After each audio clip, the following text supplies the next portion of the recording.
Meu filho me arrastou para a festa de gala para impressionar o novo chefe. Fica lá no fundo, seu vestido é vergonhoso, ele sibilou no meu ouvido enquanto entrávamos no salão. Quando seu chefe chegou, ele ignorou o aperto de mão do meu filho. Ele veio direto até mim, pegou minha mão e sussurrou com lágrimas nos olhos. Eu estou procurando por você há 30 anos. Eu ainda te amo. Meu filho derrubou o copo. Fico feliz que você esteja aqui. Acompanhe minha história até o final e comente a cidade de onde você está assistindo para eu ver até onde minha história chegou. O ferro de passar chiava sobre a camisa social do meu filho quando o celular tocou. Eram 8 horas da manhã de uma terça-feira de 2024. Eu estava no meu quartinho, que um dia foi depósito, depois área de serviço, e agora era o único espaço que me pertencia naquela casa de 280 metros quadrados. 8 metros quadrados. Uma cama de solteiro encostada na parede, um guarda-roupa estreito que rangia, uma mesinha com a foto do Paulo, meu marido, que Deus o tenha, morto em 2016, e o tanque de lavar roupa que eu ainda usava porque a Letícia não gostava que eu mexesse na máquina nova dela. Não tinha janela de verdade, só uma basculante pequena que dava para o muro do vizinho. Olhei para o visor. Bruno. Oi, filho. Mãe, você vai comigo na festa da empresa sexta-feira? Não foi uma pergunta. Com Bruno, nunca era. Em 8 anos morando na casa dele, eu nunca tinha sido convidada para nada, nem para a festa de Natal da empresa, nem para os jantares com os colegas. A gala de boas-vindas do novo CEO, sexta-feira, no Fasano. Bruno, eu não tenho roupa para esse tipo de... Eu sei que você não tem. A impaciência na voz dele era como uma faca.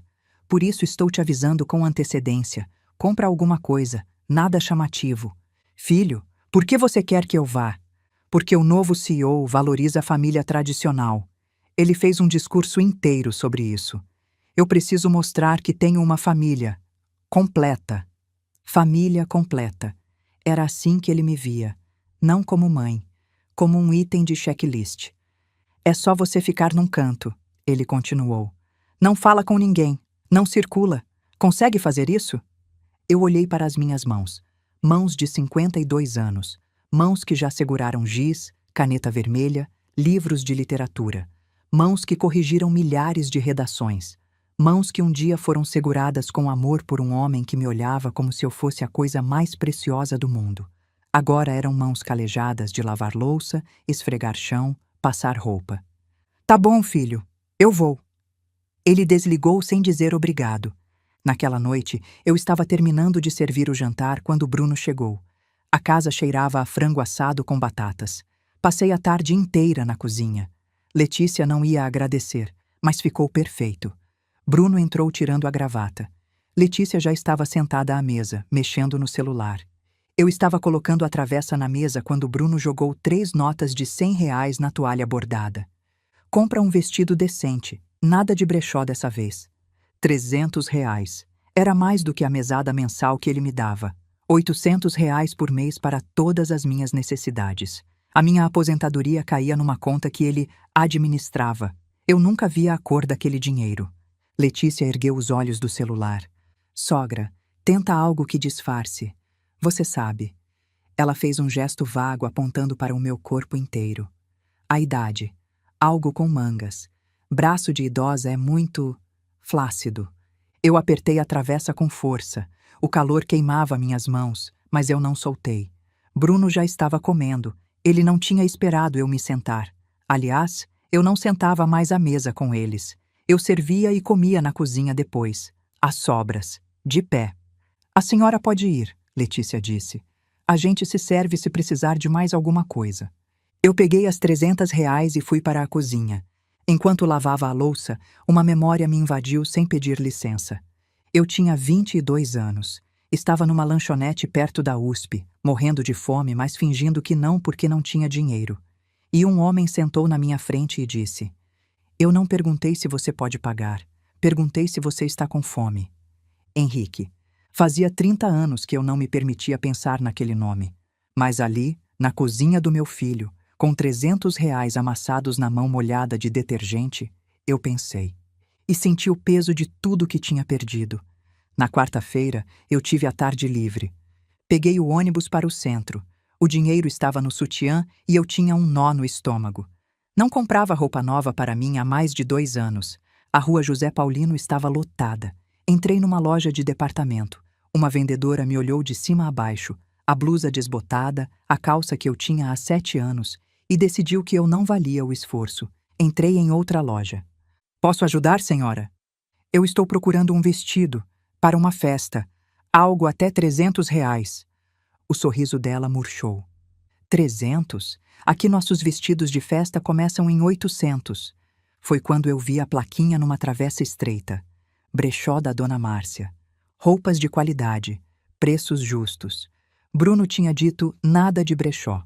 Mas Bruno também tinha me dado R$ 300 para comprar um vestido de gala. O brechó era pequeno, cheio de araras com roupas de todos os tipos. Uma senhora de uns 70 anos apareceu. Posso ajudar? Eu estou procurando um vestido para uma festa, mas eu só tenho R$ 300. Ela não fez cara feia. Vem comigo, eu tenho algumas peças que chegaram semana passada. E ali, entre vestidos floridos, eu vi. Azul marinho. Tecido de boa qualidade. Mangas 3/4. Comprimento até abaixo do joelho. Discreto, elegante, atemporal. A etiqueta original era de R$ 1.200. Eu estou vendendo por 89. No provador, eu vesti o vestido, e por um momento não me reconheci. A mulher no espelho era uma mulher. Uma mulher que um dia foi bonita, que um dia foi amada. Minha mão foi até o medalhão de prata que eu usava escondido sob a blusa. O medalhão que guardava uma foto minúscula, desbotada, de um tempo em que eu era feliz. Você é a mulher mais linda que eu já vi. A voz de Henrique ecoou na minha memória. Paguei os R$ 89. Sobraram 211. Guardei. Saí do brechó com uma sensação estranha no peito. Algo que eu não conseguia identificar. Esperança. Uma fagulha minúscula, quase morta, mas ainda ali. Sexta-feira chegou. Às 6h30, eu já estava pronta. O vestido azul marinho. Os sapatos menos gastos que eu tinha. O medalhão de prata escondido sob o tecido. Quando saí do quartinho, Bruno e Letícia estavam na sala. Ele usava um smoking alugado, R$ 800. Ela usava um vestido vermelho de 3.500, parcelado em 10 vezes. O rosto de Bruno se fechou. É isso que você vai usar? Quanto custou? R$ 89. Ele fechou os olhos. Meu Deus! Letícia veio até mim. Gente, não tem solução. Ela vai assim mesmo. Pelo menos não é chamativo. Vó! A voz de Pedrinho veio das escadas. Ele desceu correndo de pijama de dinossauro. Vó, você tá bonita! Meu coração se apertou. Pedrinho era o único naquela casa que me olhava com amor. Obrigada, meu amor. Pedrinho, volta pro quarto, Bruno disse. O menino subiu devagar, olhando para trás. Eu acenei até ele desaparecer. No carro, eu fui no banco de trás. Como sempre. Eles conversavam como se eu não estivesse ali. Se ele perguntar da sua mãe, Letícia perguntou. Eu digo que ela é viúva e mora comigo, que eu cuido dela, faz bem para a imagem. Que ele cuida de mim. Eu quase ri. O Hotel Fasano era tudo o que eu imaginava. Tapete vermelho, manobristas de uniforme, mulheres descendo de carros usando vestidos que brilhavam. E eu ali, com meu vestido de brechó. Bruno me guiou até um canto do salão, perto de um arranjo de flores, ao lado da saída de serviço.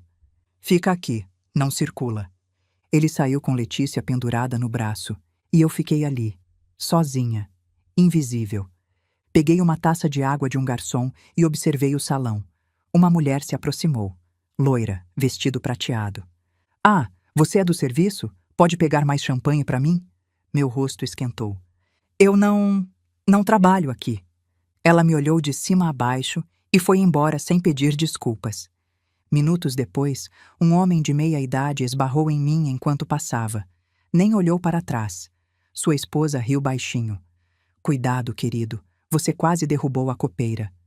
É assim que eu pareço? Uma serviçal?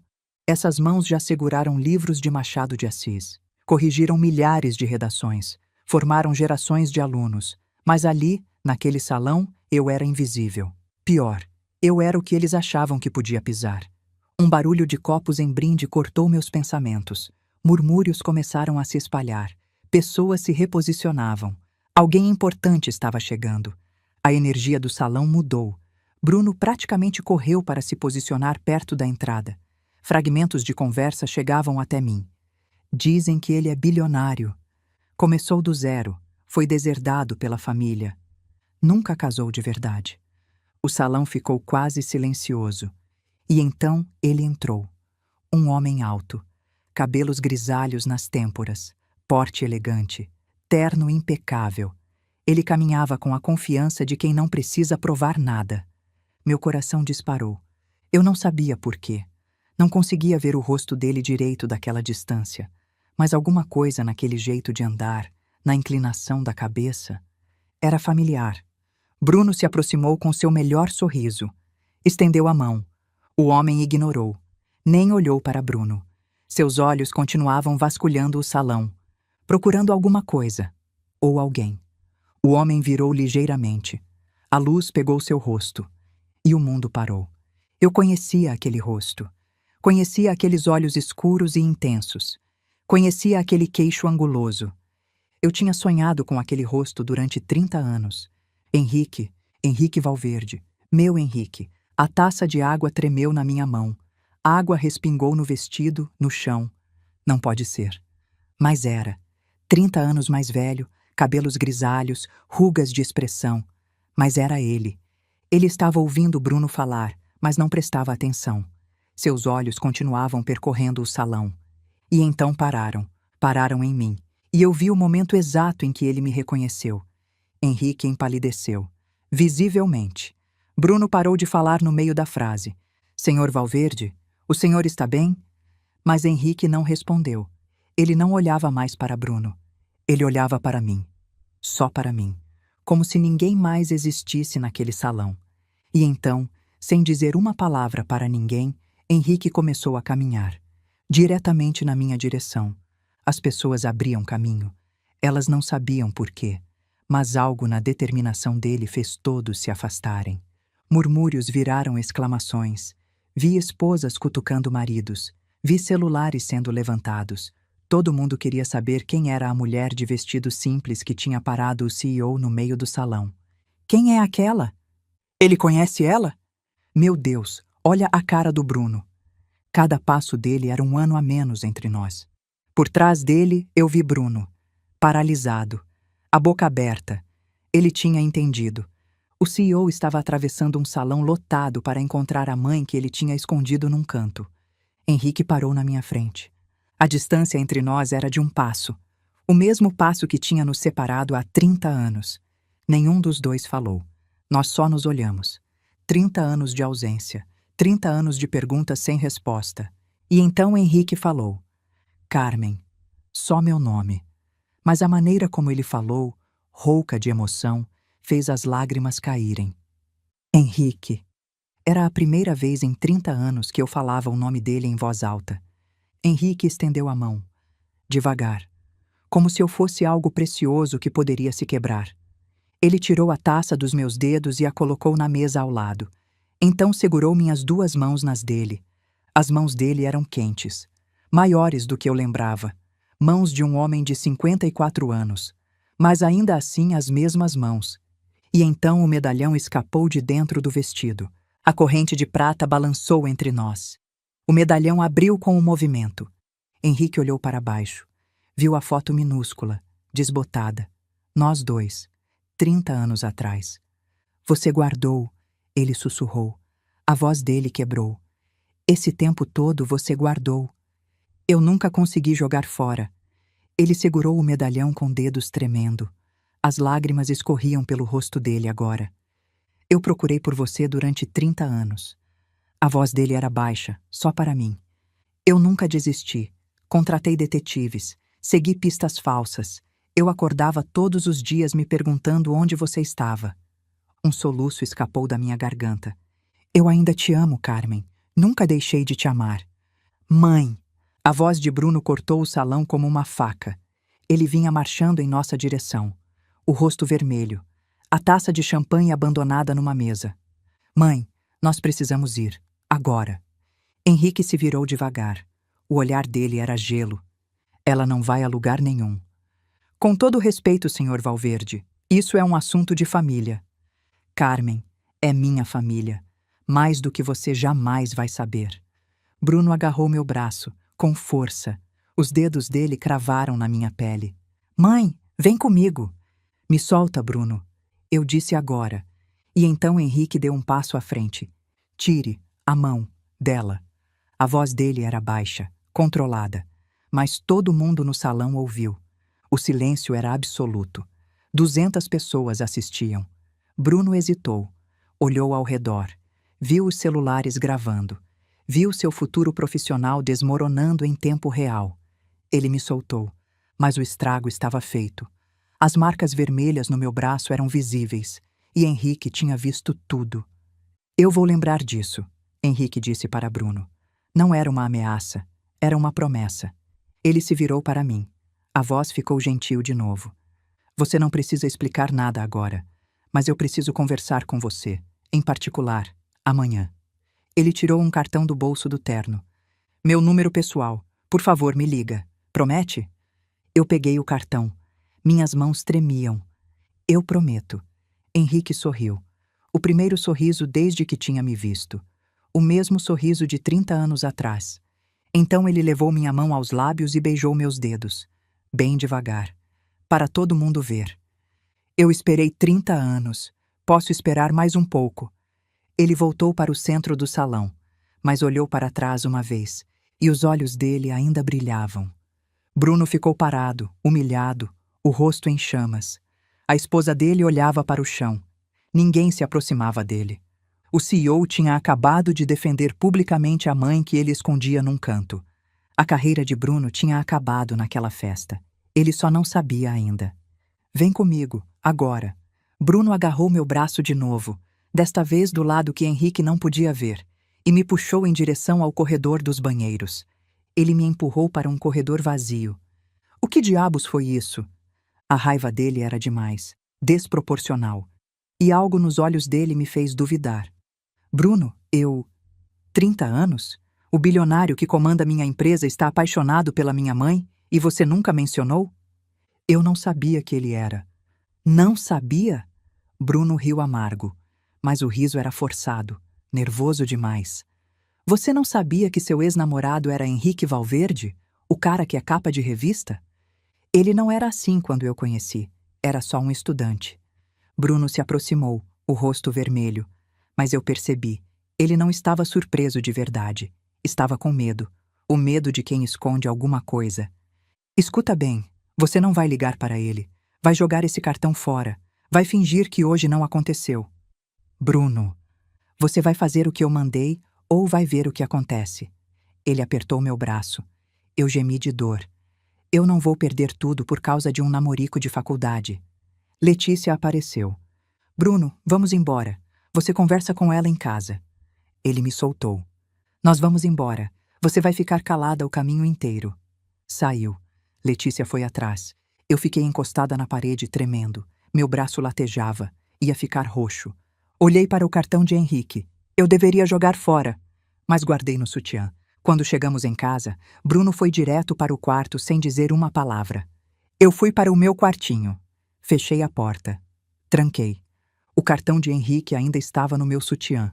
Eu tirei e segurei com as duas mãos. Henrique Augusto Valverde. Fui até o fundo do guarda-roupa. Tirei a caixa de sapato velha que eu guardava escondida desde que tinha me mudado para cá. Lá estava. Tudo que eu tinha guardado por 30 anos. O anel de esmeralda, o anel que Henrique tinha me dado quando me pediu em casamento, o anel da bisavó dele, eu nunca tinha devolvido. Junto com o anel tinha uma foto, nós dois na formatura dele. Eu estava sorrindo, olhando para ele. Ele estava olhando para mim. Amor em cada pixel. E as cartas. As cartas que ele mandou depois que eu fui embora. Dezenas de cartas. Eu nunca tinha aberto nenhuma. Eu deslizei o anel no dedo. Ainda servia. Como se tivesse sido feito para mim. Eu tinha passado 30 anos achando que tinha feito a escolha certa, que tinha protegido ele. Mas e se eu estava errada? E se eu tinha desperdiçado minha vida por causa de uma ameaça de uma mulher que morreu há 10 anos? Henrique disse que ainda me ama. Eu sussurrei. Depois de tudo. Eu não sabia o que ia fazer. Mas pela primeira vez em 30 anos, eu estava pensando no futuro, em vez de só me lamentar pelo passado.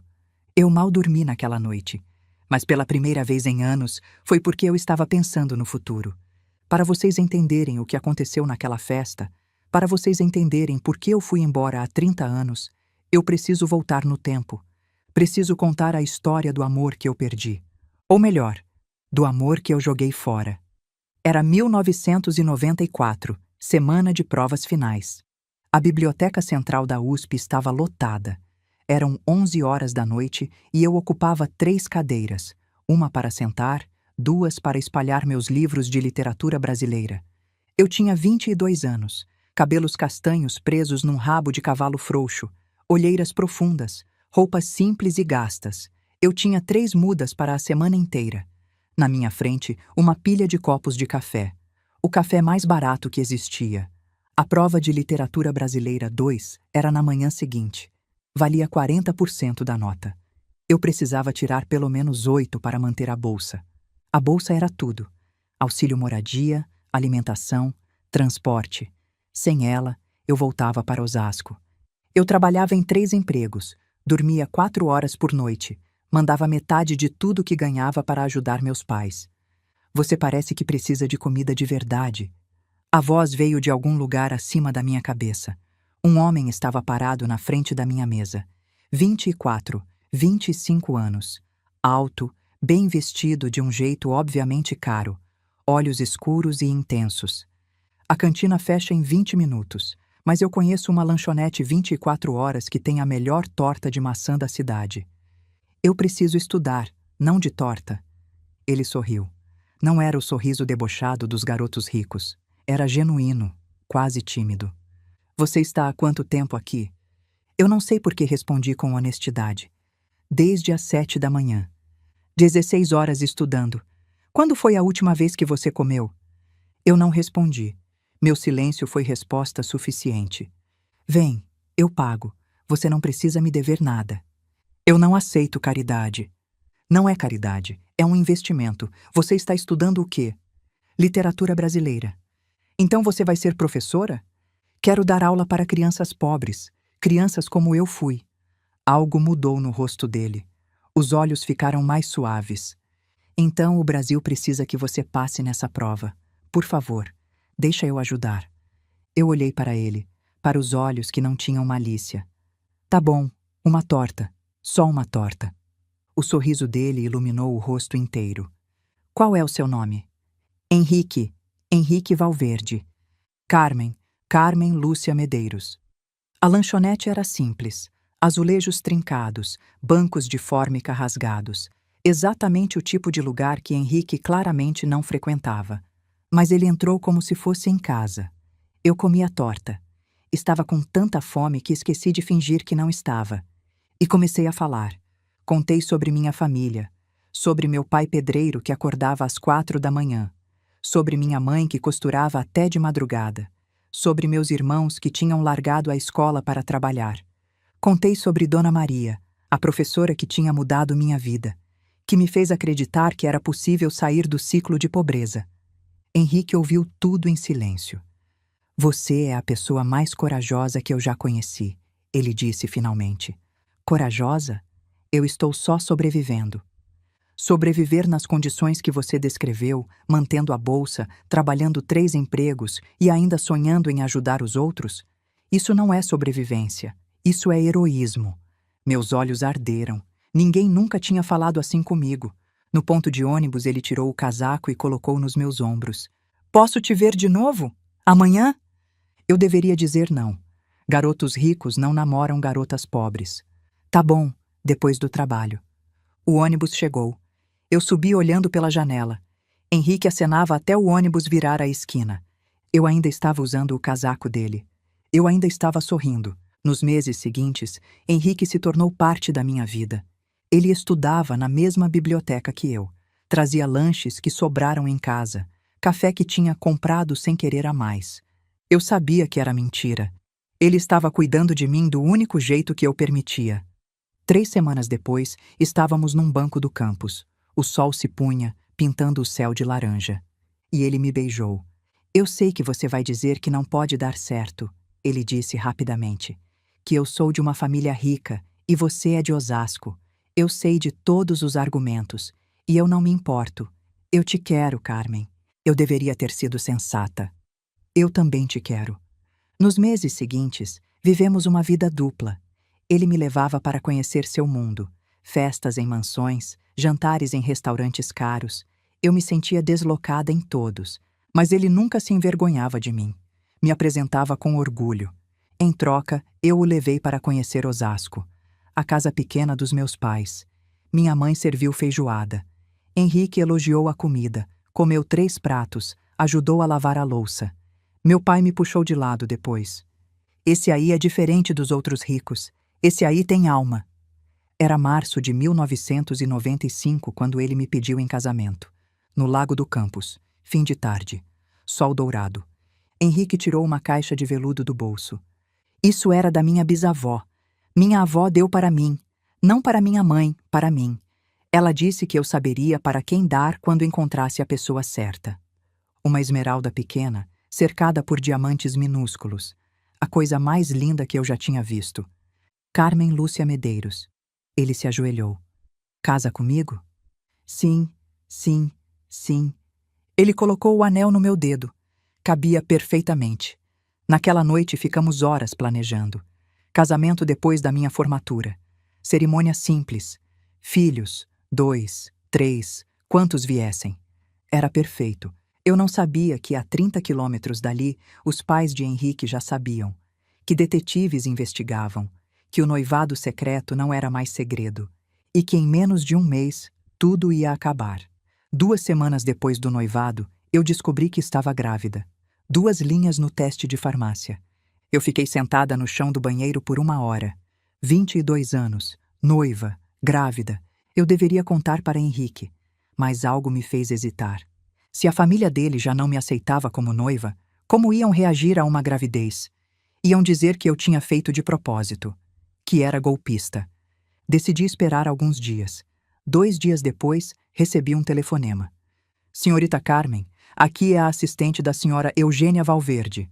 A senhora Valverde gostaria de conhecê-la. Amanhã, às 10 horas, Avenida Paulista. A mãe de Henrique, querendo me conhecer. Liguei para ele, animada. Sua mãe me chamou. Isso é inesperado. Carmen, minha mãe não é... fácil. Você quer que eu vá junto? Não. Se ela quer me conhecer sozinha, eu vou sozinha. O escritório era no 45º andar. Obras de arte nas paredes, móveis antigos, cheiro de perfume caro e poder. Dona Eugênia Valverde tinha 70 anos, mas poderia ter 60. Cabelos brancos impecáveis, tailleur Chanel, olhos frios. Sente-se. Não foi um pedido, foi uma ordem. Então você é a garota que prendeu meu filho. Senhora, eu não prendi ninguém. Henrique e eu nos amamos. Um sorriso frio. Amor, que palavra conveniente. Quanto dinheiro você espera ganhar quando se casar com meu filho? Eu não quero o dinheiro dele, eu quero ele. Ela se levantou. Caminhou até a janela.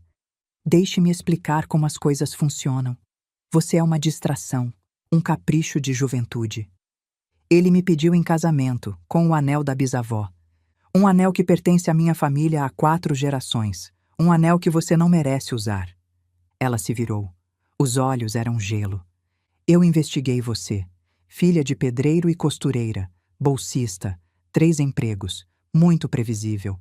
Garotas como você são todas iguais. Eu amo seu filho. O amaria se ele fosse pobre. Palavras bonitas. Eu vou ser direta. Você vai terminar com meu filho. Hoje. Não vou. Vai sim, porque se não terminar, eu vou destruir você. Ela abriu uma pasta na mesa. Fotos, documentos, relatórios, investigação sobre mim. Sua bolsa de estudos, uma ligação minha para o reitor e ela desaparece. Você vai ser expulsa por inconsistências acadêmicas. Nunca vai provar que não houve fraude. Eu empalideci. E quanto ao meu filho, eu tenho contatos em cada empresa onde ele poderia trabalhar, cada investidor, cada porta. Todas vão estar fechadas. Você faria isso com seu próprio filho? Eu faria qualquer coisa para proteger meu filho de cometer o maior erro da vida dele. Ela tirou um envelope da gaveta. Aqui está um cheque de 50 mil reais. É seu se você terminar com ele hoje. Eu olhei para o envelope. Eu não quero seu dinheiro. O dinheiro é uma oferta. As ameaças são reais. Ela fechou a pasta. Você tem 48 horas. Não elevador. Eu finalmente me permiti chorar. Coloquei a mão na barriga onde uma vida crescia. Se ela soubesse da gravidez, seria pior. E eu não sabia o que fazer. Passei a noite em claro. Se eu ficasse com Henrique, Dona Eugênia ia destruir minha bolsa. Ele seria deserdado. Todas as portas se fechariam. E o bebê nasceria no meio dessa guerra. Se eu fosse embora, Henrique ficaria devastado. Mas superaria. Encontraria alguém do mundo dele. Alguém que a família aprovasse. E o bebê ainda teria uma mãe. Uma mãe pobre, sozinha. Mas uma mãe. Às 3 da manhã, eu tomei a decisão. Eu ia terminar. Ia protegê-lo de ter que escolher.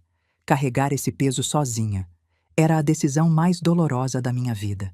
Era a decisão que eu ia me arrepender para sempre. Domingo, 3 da tarde. Nosso café favorito. Henrique já estava lá. Levantou para me abraçar. Eu não deixei. Carmen, o que foi? Meu coração estava dilacerado.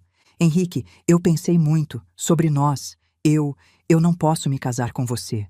Silêncio absoluto. O quê? Eu percebi que nós somos muito diferentes, que eu não pertenço ao seu mundo. De onde isso está vindo? Na semana passada estávamos planejando nossa lua de mel. Eu acordei, vi a realidade. Ele se aproximou. Tentou segurar minhas mãos. Eu me afastei. Isso sempre foi verdade e nunca importou. Por que importa agora? Porque sua mãe me ameaçou. Porque eu estou grávida e aterrorizada. Simplesmente importa. Eu não te amo do jeito que você merece. A dor no rosto dele era insuportável. Você está mentindo. Olha nos meus olhos e diz que não me ama. Eu olhei e menti. Eu não te amo. A luz se apagou nos olhos dele. Eu tirei o anel de esmeralda. Coloquei na mesa. Isso pertence à sua família. Eu não quero de volta. É seu. Ele foi embora. Não olhou para trás. Eu fiquei ali, sozinha, chorando. Por muito tempo olhei para o anel. Deveria deixar ali. Mas era a única coisa que eu tinha dele. Eu peguei, guardei no bolso. E fui embora também. 3 semanas depois, eu perdi o bebê. Estava no trabalho quando senti a primeira cólica. Forte. Diferente de qualquer coisa que eu já tinha sentido. Fui ao banheiro. Havia sangue. Muito sangue. O caminho até o hospital público levou 1 hora. 3 ônibus, segurando a barriga, rezando. Na sala de espera lotada, eu esperei 2 horas, sangrando, chorando, sozinha. Sinto muito, a médica disse. Você está tendo um aborto espontâneo. Eles me deixaram numa maca no corredor. Eu perdi meu bebê num hospital público lotado, cercada de estranhos, sem ninguém para segurar minha mão. Tinha perdido Henrique. Agora tinha perdido nosso bebê. Não sobrou nada. Os meses seguintes foram um borrão de sobrevivência. Henrique tentou me encontrar. Ligou toda semana. Eu não atendia. Apareceu no meu trabalho. Eu me escondi. Mandou cartas. Dezenas. Eu nunca abri nenhuma. Aos poucos, as ligações diminuíram.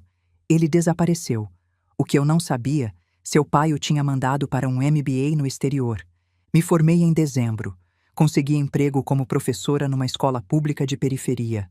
Exatamente o que tinha sonhado. Mas o sonho não tinha mais cor. Conheci Paulo 6 meses depois. Eu estava saindo da escola, chovendo. Um ônibus parou no ponto mesmo não sendo ponto oficial. Moça, entra antes de pegar pneumonia. O motorista tinha 37 anos. Rosto honesto, sorriso fácil. Paulo era o oposto de Henrique. Simples, prático, do meu mundo. Seguro. Não havia fogo, não havia paixão, mas havia paz. Depois de meses de dor, paz parecia suficiente. Em abril de 1997, eu me casei com Paulo. A proposta não foi romântica. Estávamos jantando na casa dos meus pais. Carmen, você quer casar comigo? Não tinha anel, não tinha discurso. Eu olhei para ele. Vi um futuro sem riscos. sem a possibilidade de perder tudo de novo. Quero. O casamento foi no cartório, sem festa, sem lua de mel.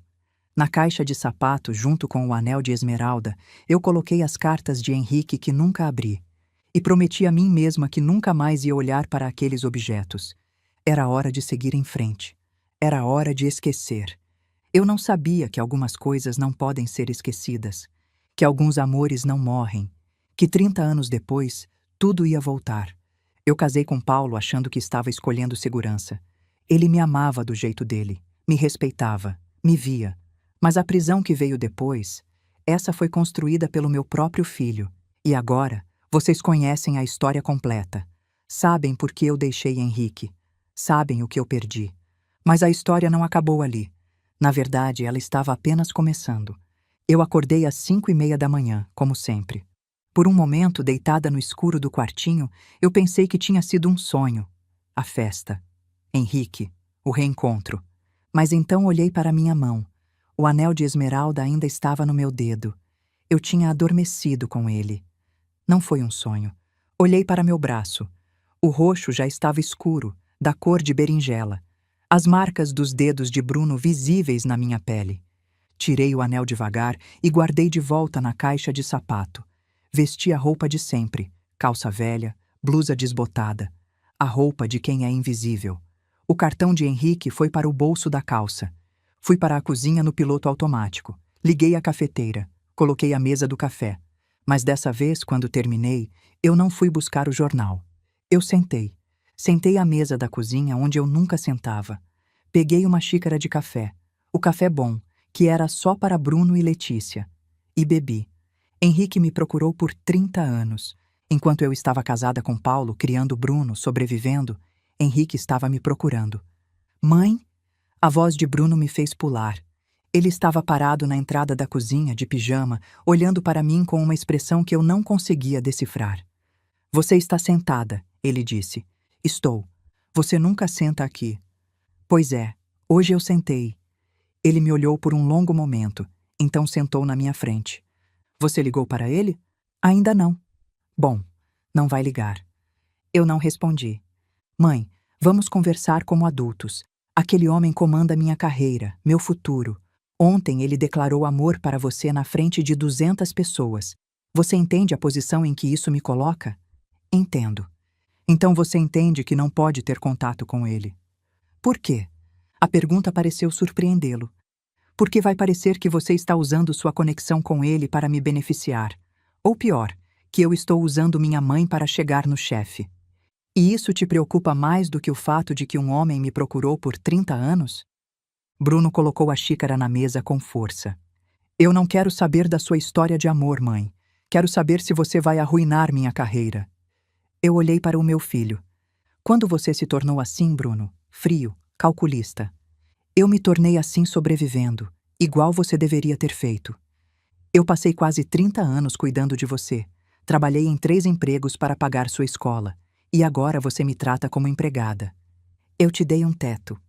Você me deu um quartinho de 8 metros quadrados sem janela. O silêncio entre nós era denso. Bruno se inclinou para a frente. A voz dele baixou. Escuta bem, mãe. Se você ligar para Henrique Valverde, se você encontrar com ele, eu coloco você na rua, com a roupa do corpo. Bruno dash dash. E se você correr para o bilionário, eu proíbo você de ver seus netos. Pedrinho e Sofia nunca mais vão saber que você existe. Os netos. Era a arma que ele sabia que funcionaria. Você não faria isso, eu disse. Quer testar? Ele se levantou e saiu. Eu fiquei ali, o café esfriando, o cartão de Henrique queimando no meu bolso. Eu deveria jogar fora, mas não joguei. Uma semana depois, meu celular tocou. Eu estava no quintal dos fundos estendendo roupa. Número desconhecido. Carmen! A voz de Henrique. Meu coração parou. É você? É realmente você? Sim, sou eu. Silêncio. Um silêncio cheio de tudo que não tinha sido dito por 30 anos. Eu esperei uma semana para você ligar, ele disse. Você prometeu. Eu sei, me desculpa, eu não pude. Não pôde ou não quis? Não pude. Seu filho não deixou. Não era uma pergunta. Como você sabe? Eu vi como ele te tratava na festa. Vi onde ele te escondeu. Eu não respondi. Carmen, eu preciso te ver. Por favor. Henrique, eu não posso. Pode sim. Você tem 52 anos, Carmen. Já cumpriu todas as obrigações. Quando é que você vai viver para você? As palavras me atingiram como um soco. Quando é que eu ia viver para mim? Nunca. A resposta era nunca. Amanhã, ele continuou. 15 horas. Café botânico nos jardins. A gente pode conversar sem interrupções. Henrique, se Bruno descobrir, você não precisa contar para ele. Só uma conversa. Depois de 30 anos, a gente merece uma conversa. Tá bom. Amanhã, 15 horas. O alívio na voz dele era palpável. Obrigado, Carmen. Eu desliguei. Minhas mãos tremiam. Eu tinha acabado de marcar um encontro escondido com o homem que eu amei a vida inteira. Era loucura. Era a coisa mais corajosa que eu tinha feito em 30 anos. O café botânico ficava numa rua arborizada dos jardins. Discreto, tranquilo. Henrique estava sentado numa mesa no fundo. Quando nossos olhos se encontraram, ele sorriu. O mesmo sorriso de 30 anos atrás. Eu caminhei até ele. Ele se levantou, hesitou, sem saber se podia me abraçar. Eu o abracei primeiro. 30 anos de saudade concentrados em um abraço. Você veio, ele sussurrou. Eu vim. Sentamos. Uma garçonete trouxe chá. Ele lembrava que eu não gostava de café. Eu não sei por onde começar, eu disse. Pelo começo. Me conta o que aconteceu. A verdade. Eu respirei fundo. E contei. A convocação de Dona Eugênia. O escritório no 45º andar. As ameaças. A bolsa. As portas fechadas. A destruição que ela prometeu. O cheque de 50 mil que eu recusei. Contei sobre a decisão de protegê-lo. De terminar antes que ele tivesse que escolher. E então hesitei. Henrique percebeu. Tem mais alguma coisa? Eu estava grávida quando terminei com você. O silêncio que se seguiu foi absoluto. Grávida? A voz dele era um sussurro rouco. E você não me contou? Eu não podia. Se eu contasse, você ia querer lutar. E sua mãe ia destruir tudo. E o bebê? Eu senti as lágrimas chegando. Eu perdi. 3 semanas depois do término. Sozinha. Num hospital público lotado. Henrique chorou. Era a primeira vez que eu via ele chorar. Eu teria estado lá, ele disse. Se você tivesse me contado, eu teria estado lá. Eu sei. Por isso eu não contei. Ele ficou em silêncio por muito tempo. Minha mãe destruiu nossas vidas, ele disse finalmente. Ela morreu há 10 anos. Nunca te contou? Nunca. Henrique segurou minha mão. Carmen, eu preciso te contar uma coisa sobre isso. Há 8 anos, meu detetive encontrou você. Encontrou seu endereço, seu filho. Eu congelei. 8 anos? O detetive fez contato com alguém da sua família. Esse alguém disse que você tinha sofrido violência doméstica, que estava se escondendo, que não queria ser encontrada. Mas Paulo nunca me machucou. Eu sei disso agora. As informações eram falsas. Alguém mentiu para meu detetive. Alguém aceitou dinheiro. Quem? Henrique me olhou nos olhos. 200 mil reais, Carmen. Foi quanto ele recebeu. Ele tirou papéis de uma pasta, transferências bancárias, e-mails, a assinatura de Bruno. A transferência foi em 2016, o mesmo mês em que Bruno deu entrada na casa onde vocês moram. Eu senti o mundo girar. Meu filho tinha me vendido por 200 mil reais. Ele usou o dinheiro que era para me encontrar para comprar a casa onde eu moro. Eu disse, minha voz vazia. Eu durmo num quartinho, numa casa comprada com o dinheiro que deveria ter me devolvido para você. Eu sinto muito, Carmen. As lágrimas não vinham. Era choque demais. Bruno sabia. Esse tempo todo ele sabia que Henrique estava me procurando. E escolheu o dinheiro.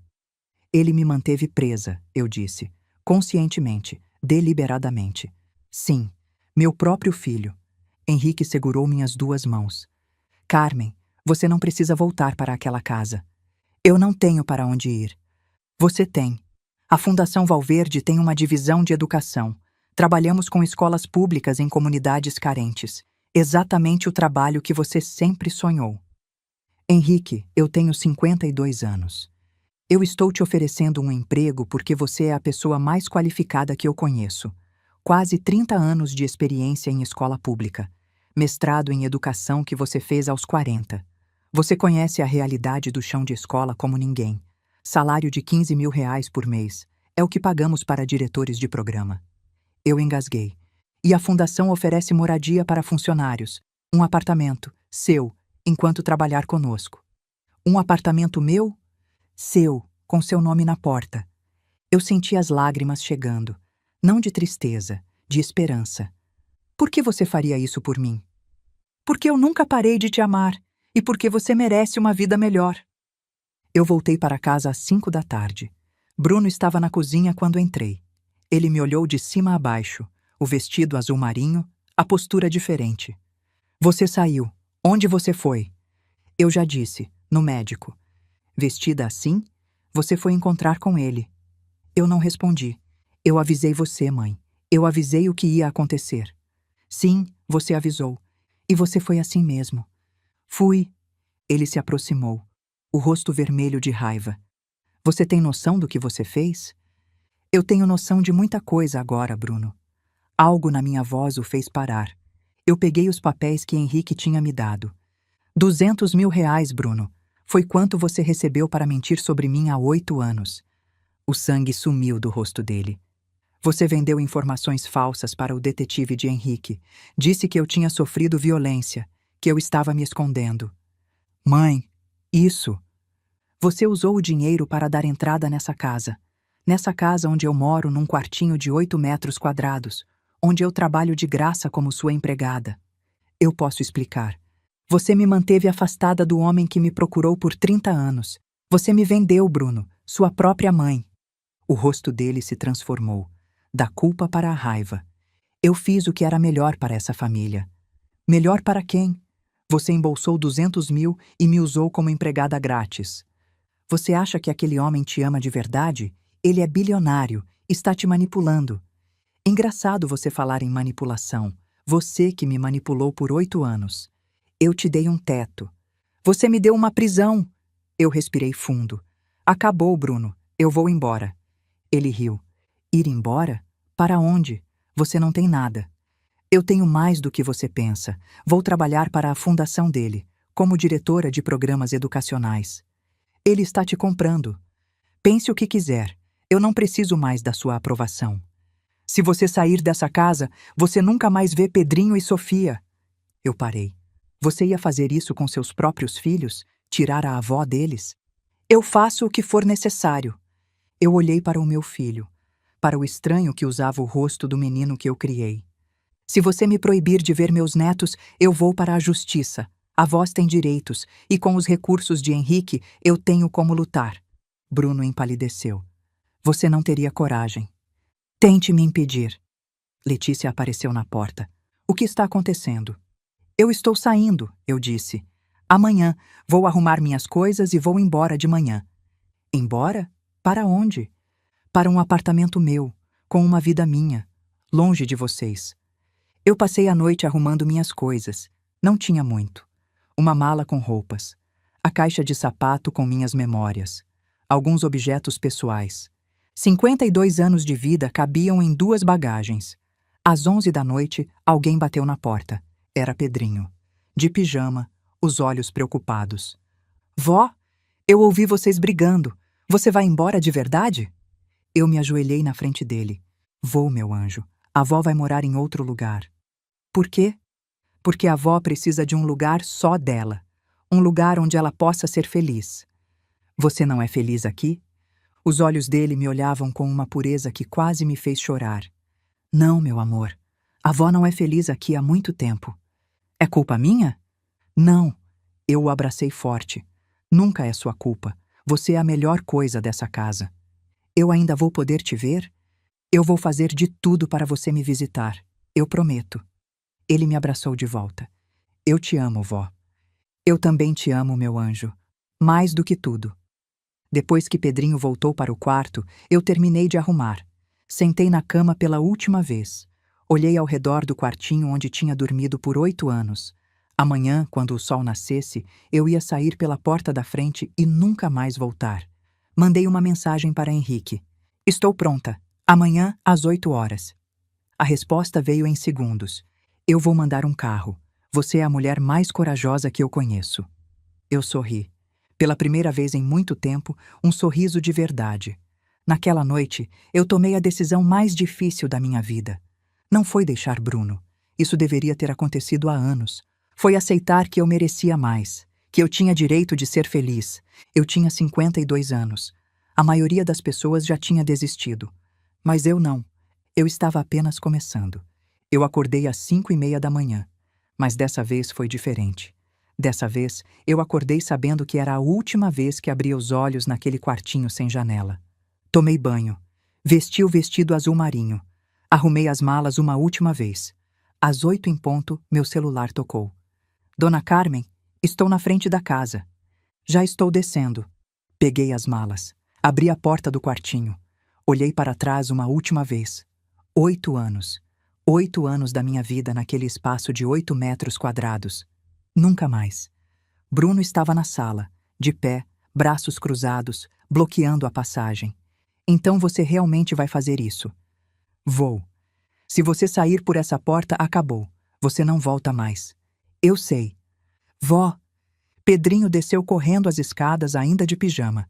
Vó, você já vai? Bruno hesitou. Por um momento vi algo no rosto dele. Dúvida, talvez. Ele saiu da frente da porta. Eu me ajoelhei para ficar na altura de Pedrinho. Vem cá, meu amor. Ele correu para os meus braços. Eu não quero que você vá, vó. Eu sei, mas a avó precisa ir. Você ainda vai me amar? Meus olhos arderam. Sempre. Para sempre. Sofia apareceu nas escadas, sonolenta. Eu a abracei também. A avó te ama, minha princesa. Nunca esquece disso. Me levantei, peguei as malas. Olhei para Bruno uma última vez. Tchau, Bruno. Eu não disse eu te amo, apenas tchau. E saí pela porta. O carro estava esperando. Um sedã preto, discreto. O motorista pegou minhas malas. Eu entrei no carro. O banco de couro era macio, confortável. Tinha ar-condicionado. Tinha dignidade. O carro arrancou. Eu olhei pela janela traseira e vi Pedrinho na janela do quarto, acenando. Acenei de volta até ele desaparecer. Então me virei para frente. Para o futuro. O carro parou em frente a um prédio em Pinheiros. Não era luxuoso. Era moderno, bem cuidado. O tipo de prédio onde pessoas normais viviam vidas normais. Perfeito. Cláudia, do RH da Fundação Valverde, me esperava na portaria. Dona Carmen, bem-vinda. Subimos até o 6º andar. Ela abriu a porta do apartamento 604. Eu parei no meio da sala, sem conseguir me mover. 2 quartos, sala com varanda, cozinha equipada, banheiro com banheira. Banheira. Eu nunca tinha tido uma banheira na vida. O Sr. Valverde pediu que informássemos que a senhora pode personalizar o que quiser. Cláudia disse. Isso tudo é meu? Enquanto trabalhar conosco, é seu. Meu lar. Eu tinha um lar. Depois que Cláudia foi embora, eu caminhei pelo apartamento em silêncio. Toquei as paredes, abri as janelas, olhei a vista. Fui até a varanda. Tinha espaço para uma cadeira, um vaso de planta. Fui até o banheiro. A banheira parecia um luxo absurdo. Fui até o quarto. A cama era de casal, macia, lençóis limpos. Eu me sentei na cama e chorei. Não de tristeza, de alívio, de alegria. Chorei por 1 hora, talvez mais. Chorei por tudo que eu tinha perdido e por tudo que eu estava ganhando. Quando as lágrimas secaram, eu lavei o rosto. Olhei para meu reflexo no espelho. A mulher que me olhava de volta era diferente. Tinha algo nos olhos dela que não estava lá ontem. Esperança. Na segunda-feira, eu acordei às 6 da manhã por escolha. Vesti o vestido azul marinho. Peguei o metrô até o Itaim Bibi. A recepcionista me cumprimentou com um sorriso. Dona Carmen Medeiros, seja bem-vinda. Dona Carmen Medeiros, não a mãe do Bruno, não a empregada. A integração durou a manhã inteira. Conheci os departamentos, as pessoas, os projetos. Às 11 horas, Cláudia me levou até meu escritório. Meu escritório. Era uma sala pequena, mas era minha. Mesa, computador, janela com vista para a rua. E na porta, uma placa. Carmen Medeiros, diretora de programas educacionais. Eu fiquei parada olhando para a placa por 1 minuto inteiro. Dona Carmen? Desculpa. Eu pisquei, afastando as lágrimas. É que eu nunca tive um escritório com meu nome na porta. Às 2 da tarde, eu tive minha primeira reunião. Minha equipe, 5 profissionais jovens que desenvolviam programas de educação para comunidades carentes. Dona Carmen, o senhor Valverde disse que a senhora tem quase 30 anos de experiência em sala de aula, disse Mariana, a coordenadora. Estamos ansiosos para aprender com a senhora. Eu também estou ansiosa para aprender com vocês. Vocês conhecem a teoria. Eu conheço a realidade do chão da escola. Juntos, a gente pode fazer algo muito bom. Quando a reunião terminou, Mariana me puxou de lado. Posso ser honesta? Quando soubemos que a nova diretora era uma professora aposentada, alguns ficaram céticos. Mas depois dessa reunião, eu entendi. A senhora sabe coisas que a gente não aprende em MBA. Eu apertei a mão dela. Obrigada, isso significa muito. Às 5 da tarde, Henrique apareceu no meu escritório. Ele bateu na porta aberta. Esperou eu convidar. Posso? É seu prédio. É seu escritório. Ele entrou, fechou a porta. Como foi o primeiro dia? Assustador, emocionante, incrível. A equipe gostou de você. Mariana me mandou mensagem dizendo que você é exatamente o que a fundação precisava. Ela disse isso? Disse. Henrique se sentou na cadeira em frente à minha mesa. Carmen, eu quero fazer isso certo. Quero ser seu chefe durante o horário de trabalho e... outra coisa, fora dele. Mas só se você quiser. Outra coisa como? Como jantar comigo na sexta-feira? Eu sorri. Eu adoraria. O sorriso dele iluminou a sala. Então é um encontro. É um encontro. A situação com os netos foi mais complicada. Bruno tentou me impedir de vê-los. Nas primeiras semanas, todas as minhas tentativas de contato foram bloqueadas. Eu procurei um advogado. A lei prevê o direito de convivência entre avós e netos, disse Dr. Ricardo. Se o pai está impedindo o contato sem justificativa, podemos pedir regulamentação na justiça. Ele mandou uma notificação extrajudicial para Bruno. 1 semana depois, recebi uma mensagem de Letícia. As crianças podem ir te visitar no sábado, das 10 horas às 17 horas. Era um começo. No primeiro sábado, eu estava nervosa como uma adolescente. Arrumei o apartamento 3 vezes. Comprei os biscoitos favoritos de Pedrinho e o suco de Sofia. Preparei o quarto de hóspedes com brinquedos. Quando a campainha tocou, meu coração quase saiu pela boca. Letícia estava na porta, segurando a mão das crianças. Eu venho buscar às 5. Pedrinho e Sofia me olharam com olhos arregalados. Vó, sua casa é bonita. Eu me ajoelhei e os abracei. Eu senti tanta saudade de vocês. Passamos o dia juntos. Brincamos, assistimos desenho, fizemos bolo. Um desastre delicioso que ficou torto, mas gostoso. Vó, você tem uma banheira, Sofia gritou. Posso tomar banho nela? Pode, minha princesa, sempre que vier me visitar. No final da tarde, quando Letícia veio buscá-los, Pedrinho me abraçou.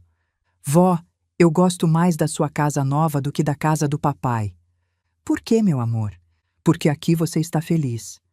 Eu segurei as lágrimas até eles irem embora. A partir daquele dia, os netos vinham me visitar a cada 2 semanas. Não era ideal, mas era algo. E era suficiente, por enquanto. 2 meses depois que eu tinha deixado a casa de Bruno, Henrique me chamou ao escritório principal. Ele estava sério. Minha equipe de compliance encontrou irregularidades na empresa, no departamento onde Bruno trabalha. Meu estômago afundou. Que tipo de irregularidades? Superfaturamento de contratos, comissões ilegais, suspeita de lavagem de dinheiro. Ele fez uma pausa. Bruno está no centro de tudo. Você tem certeza? Tenho provas suficientes para uma investigação criminal. Eu sou obrigado a reportar. Eu o olhei nos olhos. Isso tem a ver com aquela noite? Na festa? Você mandou investigar ele depois do que viu? Henrique sustentou meu olhar. Eu mandei investigar no dia seguinte. Um homem que trata a própria mãe daquele jeito, na frente de 200 pessoas, é capaz de qualquer coisa. Eu estava certo. Ele vai ser preso? Possivelmente. Eu fiquei em silêncio por muito tempo. Meu filho, o menino que eu criei, o homem que me traiu. Você está me perguntando o que fazer? Não. A decisão já está tomada. Eu tenho obrigação legal. Mas eu queria que você soubesse antes. Você quer que eu tente protegê-lo? Eu pensei. 200.000 reais. 8 anos de humilhação. A ameaça de tirar meus netos. Não. Faça o que a lei manda. Bruno fez as escolhas dele. 2 meses depois, Bruno foi preso. Eu soube pela televisão, a foto dele sendo levado algemado. Meu celular tocou. Letícia. Dona Carmen, eles prenderam Bruno. Você sabia? Letícia, o que Bruno fez não foi minha escolha. Ele roubou. Ele vai pagar por isso. Você é mãe dele. Sim, e ser mãe não significa proteger um filho das consequências das próprias ações. Ela desligou na minha cara. Bruno ficou preso 6 meses. Perdeu tudo: o emprego, a reputação, o casamento. Letícia pediu divórcio. Quando ele saiu, estava morando num apartamento pequeno, trabalhando numa empresa modesta. Mas antes de sair, quando ainda estava preso, eu decidi visitá-lo. Não por obrigação, por fechamento. A sala de visitas era simples, mesa de metal, cadeiras desconfortáveis. Bruno estava diferente, mais magro, a arrogância tinha desaparecido. Você veio, ele disse. Vim. Eu não esperava. Eu também não. Silêncio. Eu sinto muito, ele disse finalmente. Por tudo, pelo dinheiro, por como te tratei. Eu sei. Eu não sei como me tornei assim. Eu olhei para ele, para o estranho que tinha se tornado, para o menino que ele um dia foi. Bruno, eu vim te dizer uma coisa. Eu te perdoo. Ele piscou, confuso. Você... O quê? Eu te perdoo. Pelo dinheiro, pela traição, pelos 8 anos. Eu perdoo. Por quê? Porque carregar raiva é pesado demais. E porque, apesar de tudo, eu ainda te amo. Você é meu filho. As lágrimas apareceram nos olhos dele. Eu não mereço. Provavelmente não. Mas eu não perdoo porque você merece. Eu perdoo porque eu mereço paz. Eu me levantei. Quando você sair, se quiser conversar, eu vou estar disponível. Mas a escolha é sua. Mãe? Sim? Eu realmente sinto muito. Eu sei, filho. Eu sei. Saí da prisão e respirei o ar de liberdade. A liberdade de ter feito as pazes com meu passado. Meses atrás, eu estava dormindo num quartinho de 8 metros quadrados. Agora eu tinha um apartamento meu, um trabalho que me realizava, um homem que me amava, netos que me visitavam. Aos 53 anos, eu finalmente estava vivendo. E o melhor ainda estava por vir. Minha vida era irreconhecível. O programa de educação que eu desenvolvi na fundação tinha sido expandido para 50 escolas em São Paulo. Não foi fácil. Foram meses de reuniões, treinamentos, ajustes. Mas os resultados vieram. Queda de 31% na evasão escolar. O Ministério da Educação entrou em contato querendo conhecer a metodologia. Com Henrique, estávamos mais fortes do que nunca. Jantares toda semana, caminhadas nos fins de semana, conversas que duravam horas. Num domingo à noite, depois de um jantar na casa dele, Henrique me pediu em casamento. Carmen, eu te amo. Eu te amei por 30 anos e vou te amar por mais 30. Casa comigo? Dessa vez eu disse sim. Ele colocou o anel de esmeralda no meu dedo, o mesmo anel que eu tinha guardado por 30 anos. Dessa vez, ele disse, ninguém vai nos separar. Dessa vez, eu não vou deixar ninguém nos separar. O casamento foi em Campos do Jordão, uma capela pequena, no alto de uma montanha, vista para o vale inteiro. 38 convidados, só as pessoas que realmente importavam. Eu caminhei pelo corredor sozinha. Não tinha pai para me levar. Eu caminhei sozinha porque era assim que eu tinha chegado até ali. Sozinha, mas não solitária. Forte, não frágil. Na primeira fila, Dona Zilda, minha vizinha de infância. 82 anos. Ela tinha vindo de Osasco para me ver casar. Antes da cerimônia, ela segurou minha mão e disse: Sua mãe sempre soube, Carminha. Ela me disse antes de morrer. Minha filha escondeu um amor grande demais. Um dia ele volta. E voltou. Ao lado dela, Pedrinho e Sofia. de terno e vestido rosa, radiantes. Eu cheguei ao altar. Henrique estendeu a mão. Eu segurei. O padre começou a cerimônia. E então chegou a hora dos votos. Henrique foi primeiro. Carmen, eu te conheci há 30 anos. Você estava estudando numa biblioteca, concentrada, e eu soube naquele momento que tinha encontrado a pessoa certa. A voz dele falhou. Eu te perdi por 30 anos. Gastei mais de 3 milhões te procurando. Detetives, viagens, anúncios, pistas falsas. Teve um ano em que eu achava que estava a 2 quarteirões de você. E era golpe. Cada quase me custava dinheiro e me custava sono. Mas eu preferia ficar pobre do que desistir. E faria tudo de novo, porque cada centavo valeu a pena para chegar até esse momento. Ele segurou minhas mãos. Eu prometo te amar todos os dias. Prometo que você nunca mais vai se sentir invisível. Nunca mais sozinha. Nunca mais. Era a minha vez. Henrique, quando eu tinha 22 anos, eu te amava tanto que doía. Amava tanto que quando me mandaram escolher entre você e sua destruição, eu escolhi te perder para te salvar. As lágrimas escorriam. Eu passei 30 anos me escondendo. Me convenci de que não merecia amor. Mas você me encontrou e me mostrou que eu estava errada. Eu segurei o rosto dele. Eu prometo te amar com toda a intensidade que guardei por 3 décadas. Prometo não me esconder mais. Prometo aceitar ser amada. O padre continuou. Eu os declaro marido e mulher. Henrique me beijou. Os convidados aplaudiram. Sofia gritou. Viva a vovó! Pedrinho assoviou. E eu, Carmen Lúcia Medeiros Valverde, aos 53 anos, finalmente me tornei a mulher que sempre deveria ter sido. Algumas semanas se passaram desde o casamento. Eu tenho 53 anos, cabelos grisalhos que eu parei de pintar, algumas rugas, mas os olhos estão vivos de novo. O programa de educação que eu criei na fundação já está em 80 escolas de São Paulo. Não expandimos por impulso. Começamos com piloto em 5 escolas, medimos turma por turma, corrigimos o que não funcionava. Só então escalamos. A cada nova escola, eu repetia o mesmo ritual: diagnóstico, treinamento, acompanhamento. Os índices de alfabetização subiram 23% nas comunidades atendidas. Quando os números ficaram consistentes em bairros diferentes, veio a ligação do Ministério da Educação. Queremos ver isso de perto. Eu, Carmen, a mulher que antes comia as sobras de pé na cozinha. Os netos me visitam todo fim de semana agora. Letícia não teve escolha. O juiz determinou. Mas Pedrinho e Sofia viriam mesmo sem ordem judicial. Eles amam o apartamento da avó. No último domingo, Pedrinho me abraçou antes de ir embora e disse: Vó, quando eu crescer, posso morar com você e o vô Henrique? Eu ri e chorei ao mesmo tempo.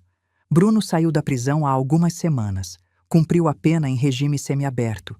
Perdeu tudo: emprego, apartamento, casamento. Está morando num kitnet no Tatuapé, trabalhando como auxiliar administrativo. Ele viu as fotos do meu casamento pelo Instagram dos filhos. Não comentou nada. Mas Pedrinho me contou depois. Pai ficou quieto o dia inteiro, vó. Acho que ele ficou triste. Eu não senti prazer com isso. Só paz. A paz de quem não precisa mais de vingança porque já tem justiça. Na semana passada, Bruno me ligou. Primeira vez desde que saiu. Mãe, eu posso te visitar? Eu hesitei, mas disse sim. Ele veio. Sentou no sofá do meu apartamento, o apartamento que eu conquistei sozinha, e chorou. Eu destruí tudo, ele disse. Você, a Letícia, as crianças, tudo. Sim, destruiu. Você me odeia? Eu olhei para ele, para o menino que eu carreguei no colo, para o homem que me traiu. Não, Bruno, eu não te odeio. Eu só não preciso mais de você. Ele foi embora sem pedir nada. Talvez seja o começo de alguma coisa. Talvez não. Eu não estou mais esperando. Agora são 6 horas da tarde. Henrique e eu estamos na varanda do nosso apartamento, olhando o sol se pôr sobre São Paulo. É nosso ritual. Toda tarde, às 6, não importa o que esteja acontecendo, a gente para, se olha, agradece. Henrique segura minha mão. No que você está pensando? Em como eu tenho sorte. Eu é que tenho sorte. Esperei 30 anos por esse pôr do sol. O sol toca o horizonte. laranja, dourado, vermelho. Eu penso na mulher que eu era antes, a mulher do quartinho, a mulher invisível, a mulher que tinha desistido. Essa mulher morreu. A mulher que existe agora é outra, esposa, avó, educadora. Uma mulher que aprendeu, aos 52 anos, que nunca é tarde demais para viver. Henrique? Sim? Obrigada, por não desistir, por me encontrar. Ele sorri, o mesmo sorriso da biblioteca da USP 30 anos atrás. Carmen, desistir de você nunca foi uma opção. O sol desaparece. Mais um dia termina. E eu, Carmen Lúcia Medeiros Valverde, aos 53 anos de idade, finalmente estou onde sempre deveria estar. Feliz, amada, livre, finalmente livre. Se você chegou até aqui, muito obrigada por acompanhar minha história. Deixe nos comentários de onde você está assistindo e me conta. Você acredita que nunca é tarde para recomeçar? Se essa história tocou seu coração, deixe seu like e se inscreva no canal. Até a próxima história.